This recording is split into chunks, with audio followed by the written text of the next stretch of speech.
Grabe, kinikilig ako dito sa item na to. Para sa mga katulad ko mahilig kumanta kahit sintonado naman. Ito na ang bagay sa atin mga mare.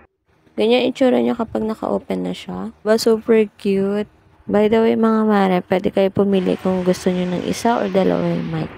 Ayan, nasa taas yung kanyang mga buttons. Makikita niyo dyan yung on and off power, volume, and yung sa mic. Then yung switching ng ilaw nandyan din. Sa likod naman makikita nyo yung lagayan ng memory card, USB, and then yung charging port. So, yan. Madali lang din siya i-connect sa cellphone. Bluetooth lang.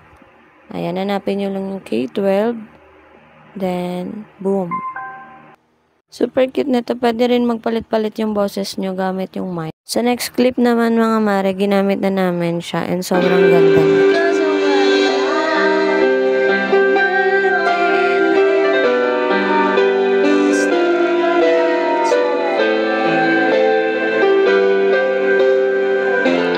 O diba mga mare, ang lakas niya at ang ganda pa.